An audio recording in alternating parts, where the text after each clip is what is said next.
حکومت نے فائنانس ترمیمی بل پیش کر دیا قومی اسمبلی میں، اور جس کی وجہ سے عوام کے اوپر مہنگائی کا مزید بوجھ پڑا ہے، کیونکہ مختلف چیزیں جن پر ٹیکس لگے ہیں تقریباً 170 ارب روپے کے ٹیکس لگے ہیں۔ ہر قسم کی تنقید بھی ہو رہی ہے، ہر کوئی تنقید بھی کر رہا ہے حکومت کے اوپر۔ ظاہر ہے کہ جب عوام کے اوپر اور عام آدمی کا جینا دوبھر ہوگا، اس کے لیے کھانا پینا، اس کے لیے رہنا مشکل تر ہو جائے گا ایک ملک میں، تو ظاہر ہے وہاں پر غریب آدمی کی چیخیں تو بلند ہوں گی۔ تو اس میں کوئی شک نہیں ہے کہ حکومت غریبوں کو یا عام عوام کو ریلیف دینے میں ناکام رہی ہے ابھی تک۔ اس کی وجوہات جو بھی ہے آپ اس پر ڈیبیٹ کر سکتے ہیں، میرا اپنا نقطہ نظر ہوگا، آپ کا اپنا نقطہ نظر ہوگا، لیکن یہ فیکٹ ہے کہ بہرحال کہ غریب کی کمر توڑ دی گئی ہے۔ اب مزید کتنی توڑی جائے گی اللہ ہی بہتر جانتے ہیں۔ اس میں جو بنیادی چیزیں ہیں، میں جو آج جس پر بات میرا دل کر رہا ہے کہ آپ کے سامنے کروں، ایک تو یہ ہے کہ ہمارے جو تحریکی انصافین ہے یا جیل بھرو تحریک اس وقت جو لوگ دم بھر رہے ہیں، یا جو یہ ملک کا کہتے ہیں کہ ہم نے ملک کو سنوارا تھا یا ہم کرپشن سے فری ہیں، یعنی اپنے آپ کو ہر حوالے سے ملک کا خیر خواہ بتلاتے ہیں، وہ سوئے ہوئے مجھے نظر آ رہے ہیں۔ عام آدمی تو بول رہا ہے، لیکن یہ جو جن کو ہم یا معاشرے میں یوتھ ہی کہا جاتا ہے کہ ان کی طرف سے ابھی تک خاموشی ہے۔ اس خاموشی کا کیا سبب ہے؟ اور دوسری چیز یہ ہے کہ حکومت نے کچھ ایسے ٹیکس لگائے ہیں، میں سمجھتا ہوں کہ ان پر ٹیکس لگانا چاہیے۔ اب آپ حیران ہوں گے کہ حکومت ٹیکس لگائے اور میں کیسے اس کی حمایت کروں، تو میں آپ کو ذرا تفصیل سے بتاؤں گا، پھر آپ کو سمجھ میں آ جائے گی بات۔ ایک تو انہوں نے جو سیلز ٹیکس لگا ہے وہ تقریباً 17% تھا، اب 18% کر دیے ہیں، یعنی ہر چیز کے اوپر سیلز ٹیکس میں 1% کا اضافہ کر دیا۔ یعنی آپ 1000 روپے کی کوئی چیز خریدیں گے تو پہلے اس پر 170 روپے وہ سیلز ٹیکس تھا، اب 180 روپے ٹیکس ہوگا۔ اسی طرح سیمنٹ ہے، اس پر بھی اس کی قیمت میں بھی اضافہ ہوا ہے۔ اچھا، سگریٹ ہے، یہ جو کم سے کم یعنی سستی سگریٹ ہوتی ہے وہ 45 روپے والی اگر کوئی ڈبی ہے یا سگریٹ ہے وہ اب 60 روپے کی ملے گی۔ اب اس کے اوپر جو اضافی 25% اضافی ٹیکس بھی لگا ہے، یعنی یہ جو قیمت میں اضافہ ہوا ہے یہ ٹیکس کے علاوہ ہے، اور اس سے ہٹ کر 25% ٹیکس بھی لگا ہے قیمت کے اوپر۔ اب یہ بھی وہی چیز ہے، میں سمجھتا ہوں سگریٹ کے اوپر بھی ہونی چاہیے یہ ٹیکس، کیونکہ یہ اب ظاہر ہے صحت کے لیے مضر ہے، اور نہیں تو آپ حکومت کے لیے اچھا گمان کر کے کہہ سکتے ہیں کہ حکومت نے اس لیے لگائی ہوگی۔ بہرحال، اور دوسرا بیرون ملک ہوائی جو ٹکٹس ہیں ان کے اوپر بھی 20% یا 50,000 روپے، یعنی 50,000 روپے یا 20% ٹیکس میں سے جو بھی زیادہ ہوگا وہ ڈیوٹی اس کے اوپر لگائی جائے گی۔ مثال کے طور پر اگر 20% لگائیں تو ایک ٹکٹ کی قیمت میں 20% اضافے کے ساتھ 20,000 روپے بڑھتے ہیں یا 30,000 روپے بڑھتے ہیں، تو پھر اس کے اوپر 50,000 روپے بڑھائے جائیں گے۔ لیکن اگر ایک ٹکٹ کے اوپر آپ 20% مزید اضافی ٹیکس لگاتے ہیں تو اب اس میں اگر ٹیکس لگانے سے 20% اضافے سے اس کی قیمت 80,000 مزید بڑھ جاتی ہے، تو پھر وہ 80,000 لگائیں گے، پھر وہ 50,000 نہیں لگائیں گے۔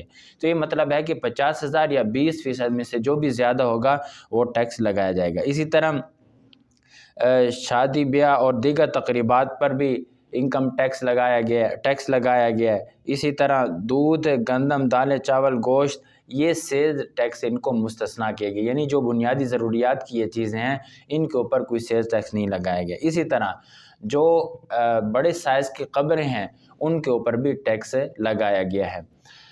قبروں کے اوپر جو ٹیکس لگایا گیا ہے، اب آپ حیران ہوں گے کہ قبروں کے اوپر کیسا ٹیکس ہے۔ بنیادی طور پر کوئی بھی چیز جو ایک انڈسٹری کی شکل اختیار کر جاتی ہے اس کے اوپر حکومتیں ٹیکس لگاتی ہیں۔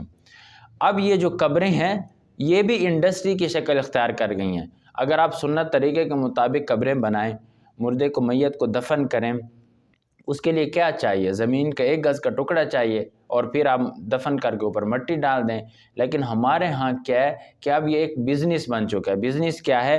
وہ بزنس یہ ہے کہ لوگ یہ ماربل کی اور گرینائٹ کی یہ قبریں بنواتے ہیں، اور خوبصورت ایک ڈیزائن آپ کو دکھایا جاتا ہے کہ کس ڈیزائن کی قبریں ہوں گی آپ کو پسند ہے، پھر آپ قبر پسند کرتے ہیں، پھر وہ بنا کر وہ قبریں اس طرح تیار کی جاتی ہیں۔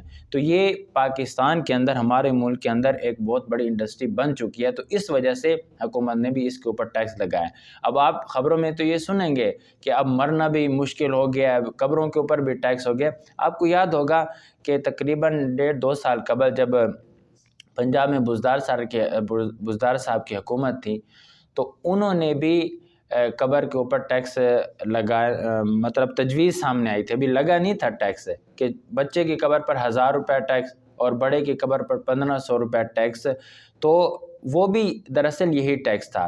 تو اب یہاں پر بھی جو ٹیکس لگایا ہے قبر کے اوپر، وہ بھی تیار شدہ یا فضول قسم کی جو ہماری رسومات ہیں، یا فضول قسم کی جو، میں فضول قسم کی قبریں ہی کہوں گا، ان کے اوپر یہ ٹیکس لگائی۔ یہ اچھی بات ہے، یہ ٹیکس لگانا چاہیے۔ میں تو کہتا ہوں اس ٹیکس کو 100% مزید بڑھا دیں، تاکہ ہماری عوام کو بھی پتہ چلنا چاہیے کہ جو ضرورت کی چیزیں ہیں اس طرف ہم نہیں جاتے، اور ہم خواہ مخواہ اپنے خرچے بڑھانے کی طرف جاتے ہیں۔